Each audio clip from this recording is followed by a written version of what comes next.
Like struggling, people are getting desperate too. That brings the crime up. When you get poverty and you get a bunch of people that come here that get actually more benefits than the people that been here, then what? This is real America. This right here, people are paying 30, 40% more. We were just going to buy Windex to clean the windshield. Everything is expensive. Everybody is hurting. People need to see that their leader cares about them, and Donald Trump does care about them, and that's why he's coming here. Why do you want to see Donald Trump tomorrow? But Donald Trump is the man. Everybody wants to see Donald Trump, and Donald Trump is the man. You heard him. Donald Trump is the man, and that is why the Democrats are in total meltdown mode over this upcoming Trump rally in the Bronx. We got the latest on that. Plus, as things stand, Biden's not going to be on the Ohio ballot. We're going to see the latest campaign catastrophe for Sleepy Joe and what it all means for control of the Senate. You are not going to want to miss this. Hey, gang, it's me, Dr. Steve, your patron professor, here to help you stay sane in these insane times. So make sure to smack that bell and subscribe button, and let's dive right in. Bronx today, Fox and Friends weekend co-host Rachel Campos Duffy went there to see what residents are thinking of the former president. Are you happy that he's coming here? That's a good step for him. That's a good step for him. Yeah, him coming here is going to bring light to the hood. Him coming here is going to show that at least he's trying. How will he be received here? Open arms. Really? Open arms. Everybody going to show him love. You come show love, they're going to show you love right back. Should Joe Biden come? Sleepy Joe, Sleepy Joe. Sleepy Joe got to wake up if you want to come.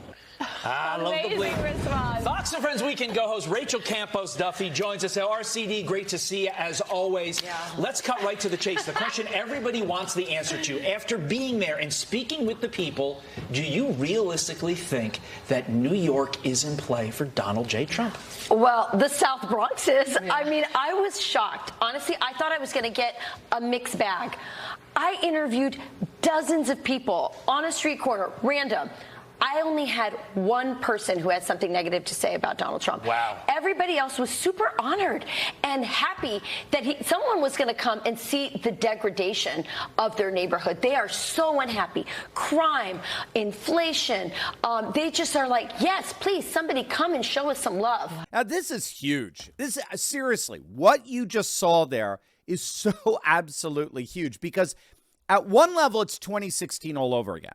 Okay, remember, one of the key things that Trump did to flip nearly 200 counties throughout Wisconsin, Iowa, Michigan, Pennsylvania that had voted Democrat in every single presidential election since 1984, but who turned around and voted en masse for Trump in 2016 and 2020, is he held rallies in counties that never before ever had a presidential candidate visit them. His whole theme of 2016 was that the forgotten man and woman of America is forgotten no longer.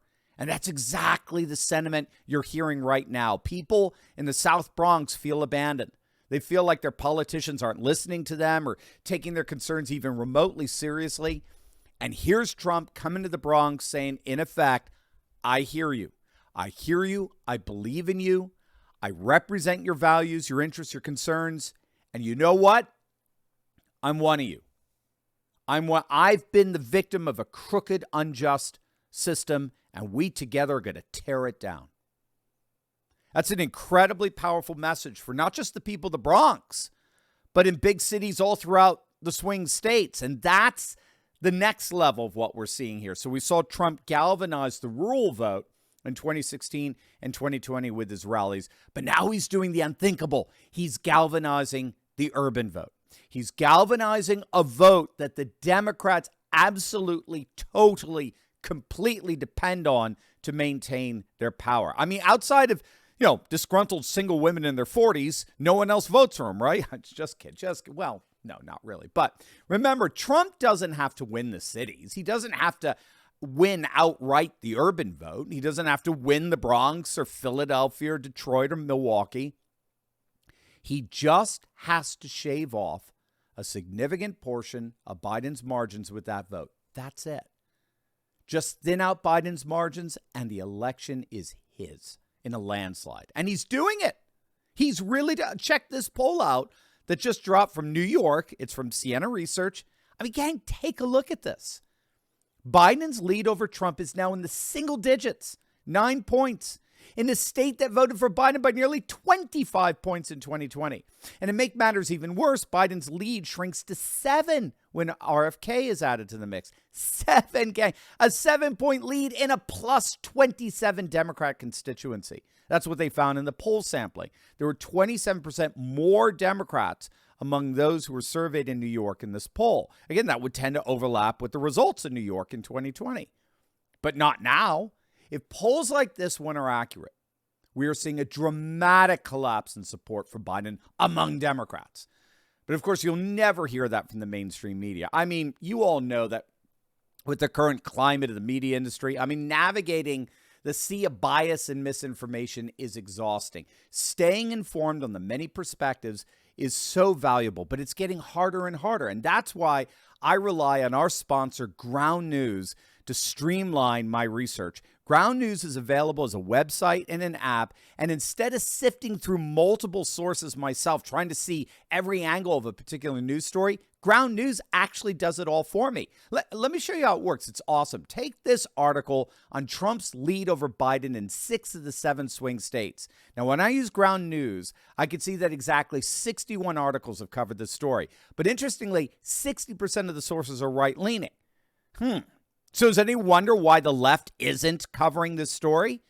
You see, that's one of the best features of Ground News. They cover the blind spots in the legacy media's reporting failures. Go to ground.news/Dr. Steve to check it out. Head over right now to subscribe through my link and get 40% off unlimited access to the Vantage subscription. That's what I have. So when you subscribe, you not only support our Turley Talks movement, but you also support an independent platform trying to make the news more transparent. Click on that link below right now. Yeah, it's true. The Democrat establishment is starting to really freak out over Biden's loss of Democrat support, and they're getting visibly nervous. Here's the borderline illiterate Alexandria Ocasio-Cortez having a meltdown over Trump holding a rally in her very own district. He needs money. He's hosting a rally to try to con people and try to fleece them out of every dollar that they have to fund his own legal fees. And by the way, he's doing it in the South Bronx, not to make a point, but because he's got court. And the man practically has the legal version of an ankle bracelet around him, and he can't leave the 5 boroughs because he always has to be in court. This woman has the IQ of a cup of juice because, yes, that's exactly why he's in New York, because the Democrats, she's basically admitting to election interference. Well, thank you for being too stupid to recognize that you just said the quiet part out loud, AOC. This is election interference. Trump's court appearances are directly designed deliberately to keep him off the campaign trail. Thank you, AOC, for being too clueless to recognize you just admitted what all the rest of your Democrat colleagues have been busy denying. And that crack that he's out of money is patently absurd. Trump just literally made billions of dollars in his latest true social market valuation. Once again, a Democrat lies, and the legacy media, they just sit there and go, ooh, ah. See, that's why we're here, right? Speaking of, what do you all make of this? I put my priorities on a president who's going to have the backs of our allies and hold our enemies to account, who would secure the border, no more excuses, a president who would support capitalism and freedom, a president who understands we need less debt, not more debt. Trump has not been perfect on these policies. I've made that clear many, many times. But Biden has been a catastrophe. So I will be voting for Trump. So what do you guys make of that? Let us know in the comments section below. One of the theories there is that word on the street among our establishment is that this kangaroo court circus in Manhattan is going nowhere. Trump is going to skate out of this the winner one way or the other. And he's taken names, and you want to make sure now that you're on his good side, because if not, it's not going to be pretty. So now it gets worse, if you can believe it, for bumbling Biden. As things stand, he's not even going to be on the Ohio ballot. Because the Democrat convention in Chicago was scheduled so late in the season in late August, Biden won't officially be the Democratic Party nominee in time to qualify for the Ohio ballot, the deadline for which is the first week of August. So right now, as things stand, Biden will not be on the Ohio ballot. Now, at one level, it doesn't matter. He has zero chance of winning Ohio. Trump is crushing Biden by double digits there as we speak. But it's a huge issue when it comes to control of the Senate, down ticket. There's a major Senate race in Ohio where the Republicans are trying to flip a seat from blue to red, which, again, will most likely happen regardless of what goes on with Biden. Ohio's gone deep, deep red over the last decade, and there's little chance that their current Democrat Senator, Sherrod Brown, is going to pull off and win re-election. And with the Ohio pickup, along with the West Virginia pickup with Joe Manchin gone, it looks virtually certain that the Republicans are going to take the Senate. Rick Scott has already announced that he'll be challenging Mitch McConnell for position as Senate leader. Trump has, of course, endorsed Scott for the position. So we'll see how that plays out. But they seem very, very confident they're going to win the Senate either way. But what we are seeing play out is an extraordinary surge in support and enthusiasm for President Trump. And we're going to see that today in the nightmare of nightmares for Democrats in the South Bronx.